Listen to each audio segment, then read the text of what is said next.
Brilliant. Okay, so we've got Jay from Mindful Wealth with us today, and the subject is how to put your money where your heart is. So I shall hand over to you, Jay. Look forward to some useful advice. Thanks, Mark. Good morning, everyone. Happy Mindful Monday. Can everyone see my screen? Yes. Perfect. I'm actually really glad that Shabari was a bit lost for words earlier. She's probably the strongest presenter, so it makes me feel a lot more at ease. I'm really excited to share some information with everyone. I've spent a long time making sure that all the slides were nice and pretty, but what I didn't do was didn't rehearse very much. So apologies if I do stumble over any words, but hopefully I won't do that. A lot of you know me and know what I do already, but what I really wanted to do was go into some more depth in terms of financials, options that are in place at the moment, and also answer some key questions as to my background and why I do what I do.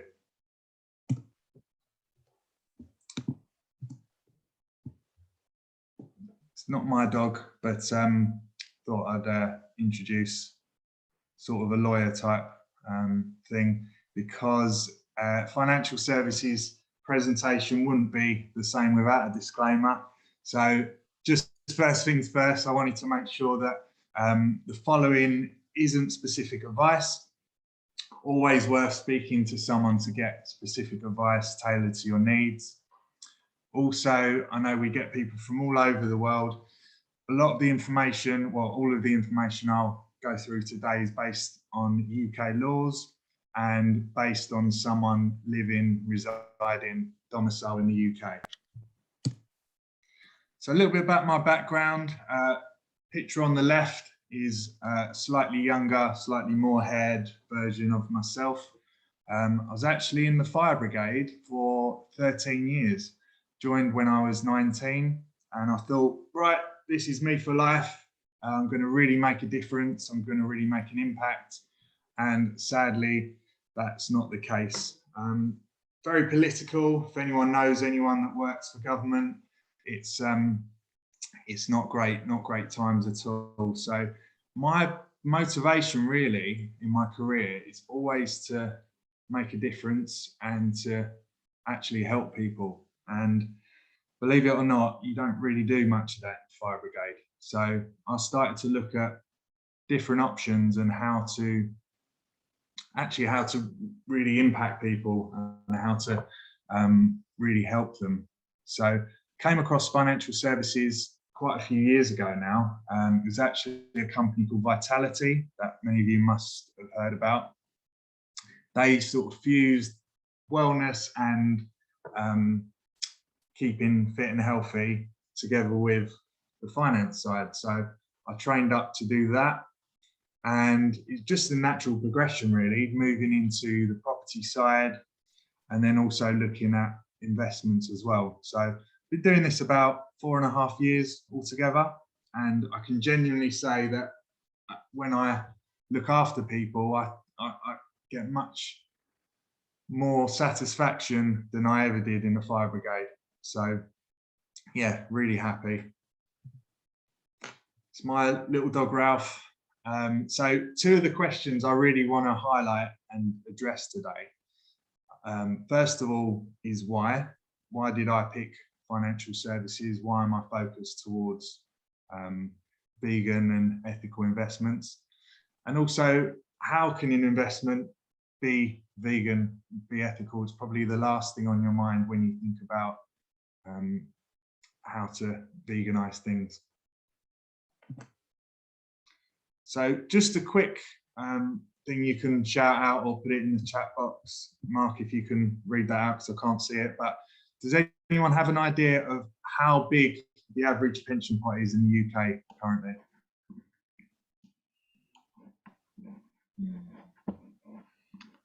There's a 100,000. Mitali says percentage or amount.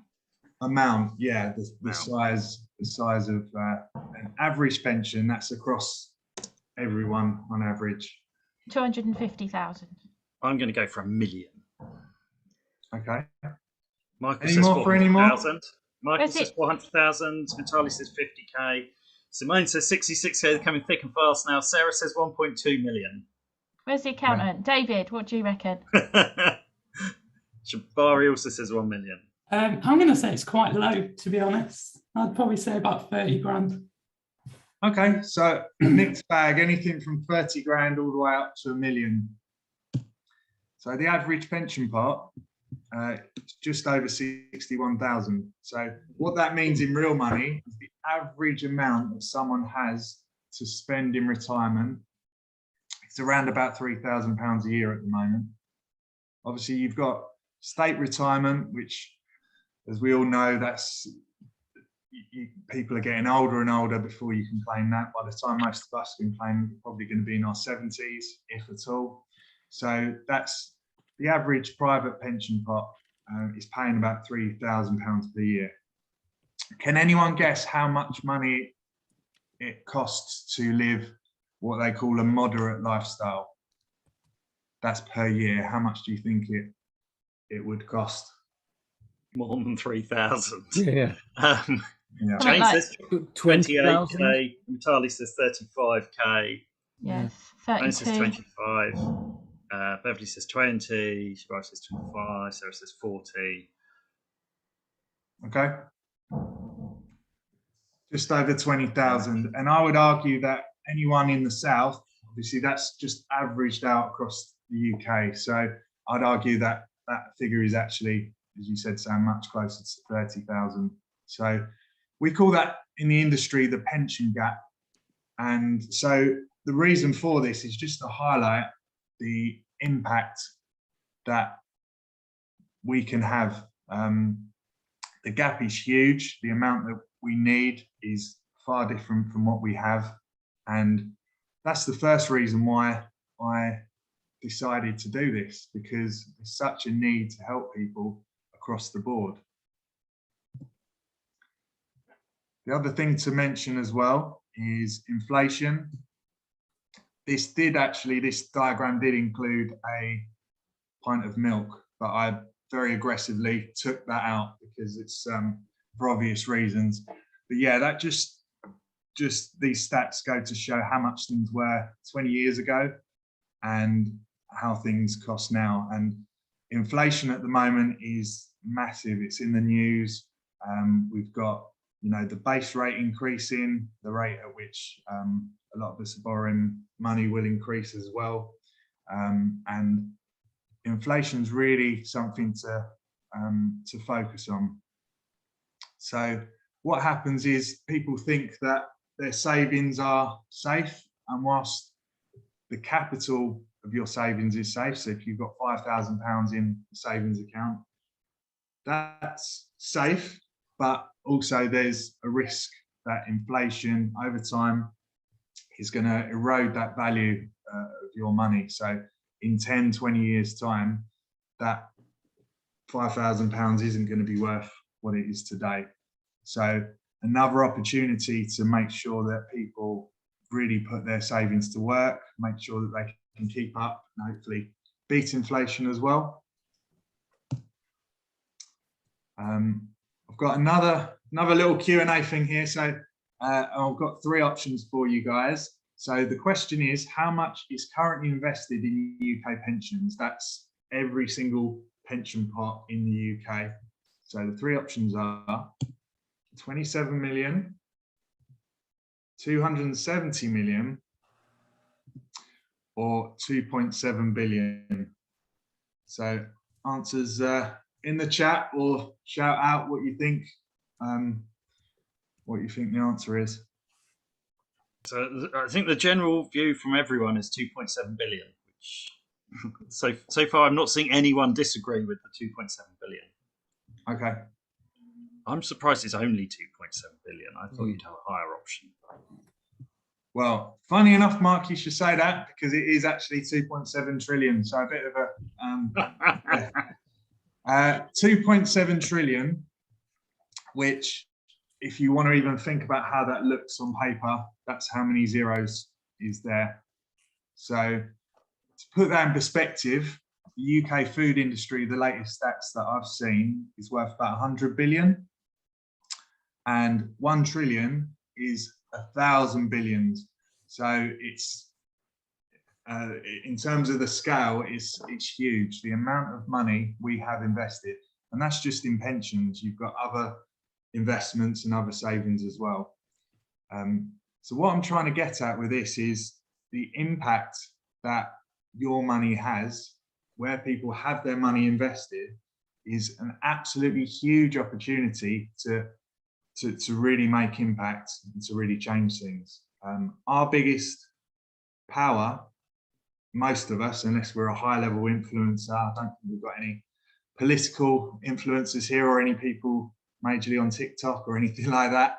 But our biggest power is as a consumer, and that's why we see loads of lovely vegan food, more and more each year. There's more options. So yeah, by putting our money in the right place, we're really harnessing that power and that impact. Also, what I do with all of my clients, the first thing I ask them, this is the first thing on their questionnaire, is what's important to you? And I help then extend that impact, not only by helping people put their money in the right place, but also I make meaningful contributions to places like the Ganuary, local animal sanctuaries, places like that. So yeah, I just think that's really, really important. Here's a stat from Make My Money Matter. And if you followed me on social media, you know that I'm quite heavily into Make My Money Matter. It's a movement that helps people make sense of their pensions and encourages people to go greener with their pensions. Now, I do have a problem with the word veggie. I'd like that to be vegan, but yeah, it just says is actually to put your money in the right place and to have a green pension is up to 21 times more powerful than all these things combined. Now, that's on an average, so obviously that's not to discount all of us vegans, but it's just to show how much of an impact we can have as an individual. So, second question to address, how can an investment be vegan? Because everyone that I speak to about this, probably the last thing they would think about. Before I go on to the next slide, we'll answer this. So obviously the definition of being vegan is to cause as least harm as possible to animals. We don't live in a perfect world, but we have to make do with what we've got. So with investments, if you think about where your money is going, you're investing in a group of companies. So those companies can do good in the world and make a good impact, or they could be in very traditional, quite harmful industries. One of the main industries that is still going, unfortunately, hopefully, declining rapidly, is the meat and dairy industry. So the first way your investment can be vegan is obviously taking money from those industries and not putting your money there. Also, there's areas like animal testing. So there's a number of industries that may not be directly linked with animal agriculture, for example, but you might be investing in a company that does test on animals. Yeah, I think that covers that really. So in terms of going into more depth, I could speak about this for a couple of hours, but I'll try and keep it quite simple and straightforward. But this is kind of a scale of what can be done. So in the blue, we've got traditional investing, and that is literally the thought process behind that is how much, how's my investment performing? What's the return? And that's the only measurement really. And it means that there's no real ethics behind it. It's just based on numbers. And I would say probably 10, 15 years ago, that was the only option available and not much else. probably around about the same time, there used to be quite a compromise between traditional investing and more ethical investing when that started to sort of rear its head. So the good news is now that when you look at all the metrics in terms of performance, that the ethical investments are actually doing as well or outperforming the traditional investments. So a big part of what I do is actually to educate people that there's no real compromise anymore. So if you're looking at this purely from a performance point of view, then it's a no-brainer. In the green, there's ethical investing, and ethical investing mainly is like a screening system. So you'd look to screen out, obviously all of us would look to screen out animal involvement as much as possible. But there's also things like fossil fuel. Again, that's the industry's been in the news a lot recently. Gambling's another one. Also tobacco, and even companies that aren't looking after their staff very well or aren't looking after their supply chain very well. It really encompasses a lot of different things. ESG investing, if you've probably heard of it, stands for environmental, social and governance. So as I mentioned, it's about looking into companies that actually look after not only their staff, their supply chain, make sure they're actually just looking after everything and making sure that they're taking a non-traditional approach.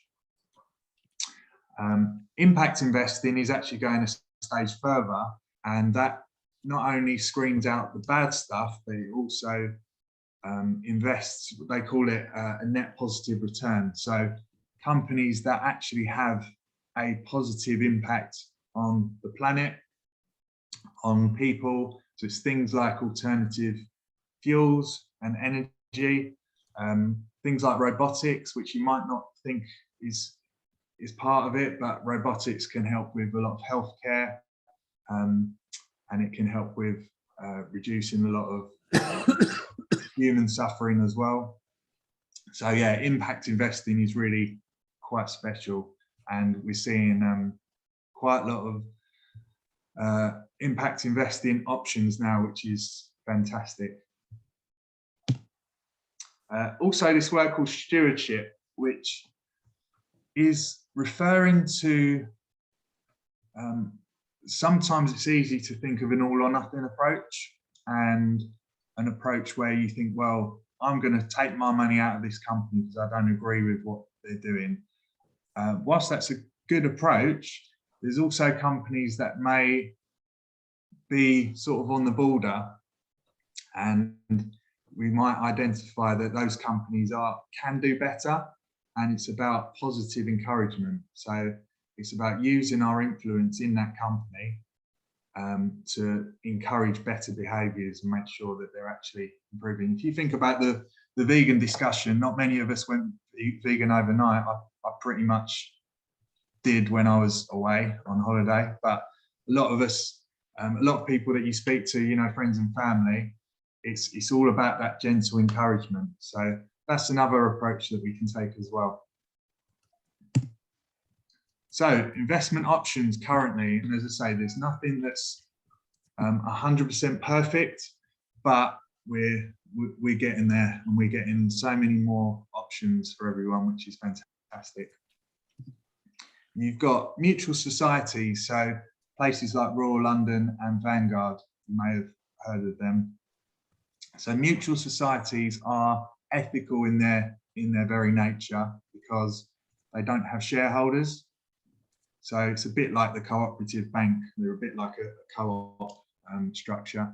And what that means is they don't have corporate interests. So whatever they do is for a mutual benefit for their shareholders, which are the members of, so with Royal London and Vanguard, for example, that those are, the members are the people that are investing in them. So they make hopefully better decisions, and more ethical decisions because they're not having to pay away private investors. Vanguard are also a platform, so that means that if you invest with Vanguard, you can see all of your investments in one place, and it's quite easy to monitor and measure things. We've then got ethical options, so just giving you a few options of companies that are trying to do things better. Within this space, there are some vegan, purely vegan options. The grey area, I guess, is around animal testing. And believe me, when I speak to all of these providers, which I do on a regular basis, I sound like a parrot because I'm always repeating the same thing. The grey area is around animal testing, and some of the providers' stance in terms of animal testing for healthcare and for oncology, such things like cancer treatment, is that they see that still as a net positive, and there's no alternatives at the moment. So obviously many of you would disagree with that, but there are certain options within all these three providers to actually veganize your investment. Also, we mentioned all different sizes of pension pots earlier and investment pots. Once you get to around about 200 or 250,000, which sounds like a big amount, but if you've been saving for 10, 12 years and you've got the right plan in place, that's not an unachievable amount.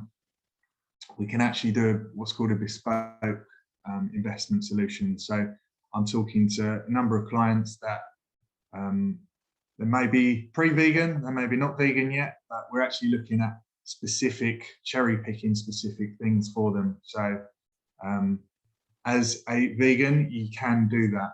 So that's quite exciting. Other option is impact investment. So as I said, that's getting much more popular, and there's more options available for impact investing, which is fantastic. So yeah, it's on the scale really of shades of green. You've got the light green, which is maybe someone who wants to do better, but they may be more, because we've got to remember, right, that people are very traditional in their thinking. It takes them a long time to adapt to something new. So it might be that clients start off with a light green option. So that might be a more corporate provider, but their sort of sustainable range within that. So HSBC, for example. And the way I think about that is it's much better to start someone there, which is better than nothing, and then progress them across. And as we go along and review the situation, I can compare this with the better options, in my opinion, which is the darker green. The darker green are obviously the very, very ethical options. This is an impact investment report, and this is something that actually can be bespoke to clients according to how much money they've got in their pension or in their investment. So this is actually based on a client that's got 200,000, and it's obviously averaged across, but this goes into really, obviously animal welfare is close to all of our hearts, but the impact that can be created with a more ethical pension and investment goes way beyond that. We can see a lot of different avenues here, a lot of different impacts, a lot of help that we can provide. So this is quite readily available, and obviously it changes on a regular basis. But yeah, I probably talk really fast. I didn't rehearse that at all. So yeah, happy to go through anything else. Double check anything with you. Just let me know if you've got any questions. Obviously, none of that specific advice. If you want to have a chat with me, got any specific questions, we can always have a discovery call after. And yeah, that's me. Thank you. Brilliant. Thank you, Jay. That was really good. I think the pacing, from my perspective, the pacing was absolutely perfect, and I think that was the general view in the chat. Really informative. Some really interesting things to think about in there, and I think we're already getting flooded with questions. So let's see what we can do. So if I can read them as it moves. So Jane asked, if your money is tied up in a company pension, how do we make it ethical? Very good question, Jane. I'll transfer the money to you later. So there's a few ways. I'll try and be as clear as I can, because there are a few caveats. If the pension is what's called a defined benefit pension, so it's the old final salary pensions, then the best advice is always to keep it where it is, because you've got guarantees there which you can never get with a private pension.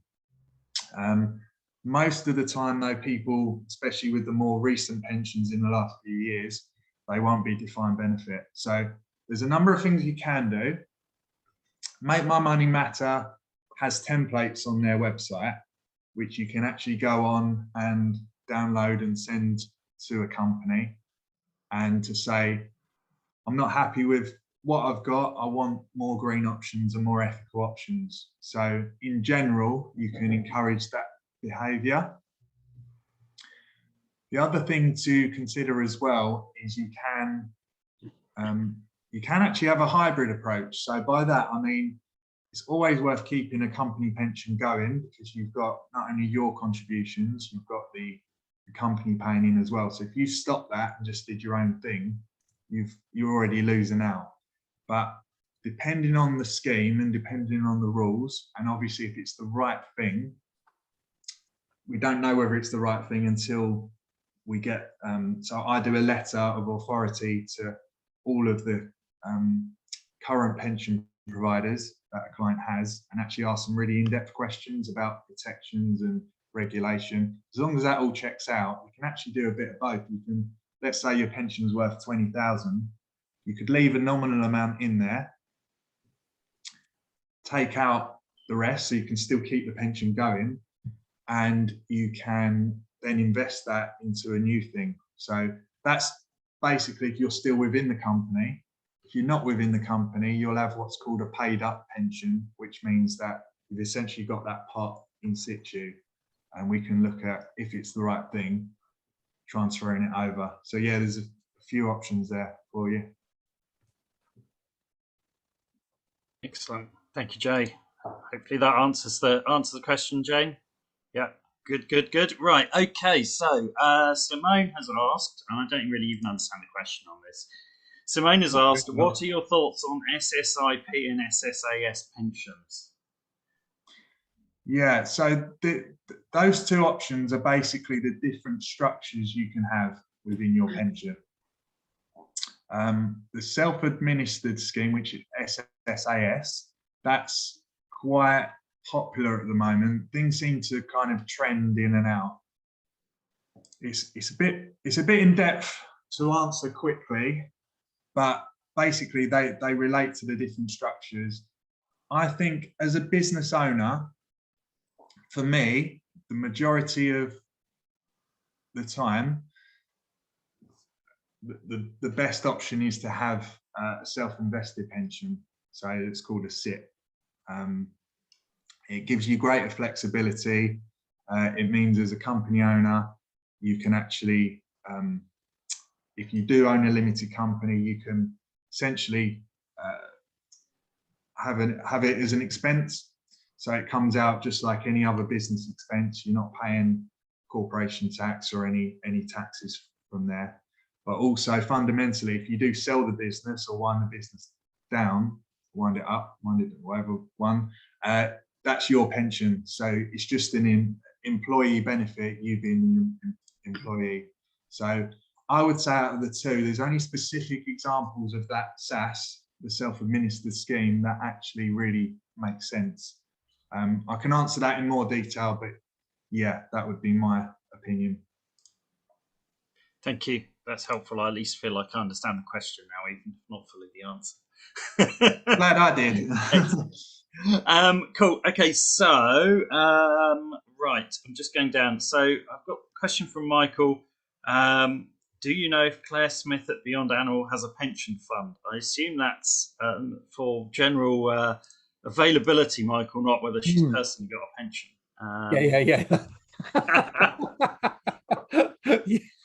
So for those of you that don't know Claire, she is she's fantastic. She's based. She's not based in the UK. I think it's South Africa. It's Switzerland. Right? She's in Switzerland. Switzerland. Okay, got the first letter right. She is very, very passionate about making sure that investments are vegan. I've talked to her in depth a couple of times, as well as Lee. So Lee works with Claire, and yeah, Beyond Investing is mainly based offshore. So they have options, but they don't have options for anyone that is in the UK. The other thing to consider as well with investing is got to try and get that balance between making sure an investment's not traditional and making sure that it has impact and it has meaning and it's aligned to your values, but also that the investment is diversified enough. So a lot of sort of goes into, if you're on like Seedrs or any startup platforms, it's great seeing these new companies coming through, but there is a big risk to newer companies. And if you haven't got enough options within that portfolio, so to give you an idea, if we went with a Royal London pension, that might have 800 companies within your pension. So Claire at Beyond Animal is doing some great stuff, and I'm hoping we can work with her in future. At the moment, it doesn't quite work from a risk point of view. But I am speaking with another provider, and that was I've got a number of people speak to me actually about her, but including Matt O'Hara as well, and she is actually looking at a pure vegan investment rather than trying to piece things together. And I'm in talks with her around the conversation of animal testing, making sure it's not watered down at all, that no animal testing means no animal testing regardless of the industry and stuff like that. So there's hopefully that option for us too as well soon. Excellent. Okay, thank you, Jay. That's really helpful. I've got one last question here from Lena saying, have you heard of Smart Pension and how green is it? I have heard of Smart Pension. Funny enough, again, I'll transfer you the money as well, Lena, later.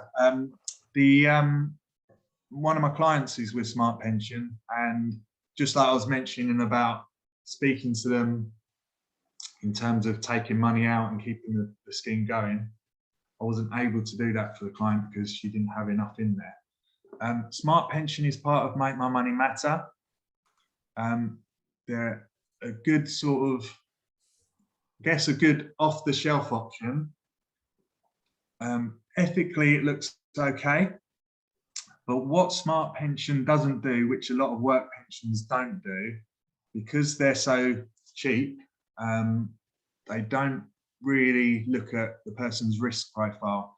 So I haven't really mentioned that a lot today, but people, everyone will have their own attitude to risk and your own opinions, but also your own capacity to risk. You might have other things elsewhere, you might have properties, you might have, everyone's in a different financial situation. So what a risk profile will do, and I work on a scale of 1 to 10, so there's investments all the way between 1, which I've never seen someone that's at a 1 that's very risk averse, all the way up to 10. Again, I've never seen someone at a 10, usually either a 4 or 5 or 6 or 7 or 8. That helps align the investments with the risk. So what Smart Pensions doesn't do is have a very good, or most workplace pensions don't do, unfortunately, is they only really have 3 options. They have not sort of low risk, medium risk, or high risk. So yeah, but it's better than nothing. So if you're with Smart Pension and you've got I think it's less than £10,000, you can't transfer the money out anyway without closing it all together. So yeah, quick answer, it's better than nothing, but there are better options. Thank you, Jay. I'm definitely gonna have to speak with you in more detail because yeah, that's kind of like my new company's pension scheme, or like, let's say, yeah, that what they use. And I was just curious, to be very honest, because otherwise I'm with Egon. So I seen that you had it on your slide. Oh, with Aegon, yeah. Aegon have actually got I think they call it accidentally vegan option for sure. The one thing to mention as well, any workplace pensions that anyone has, the default pension is probably not going to be the ethical one. So you can, as an employee, speak to a pension provider directly and say, what ethical options have you got? And then switch over to that one if that's the right thing for you.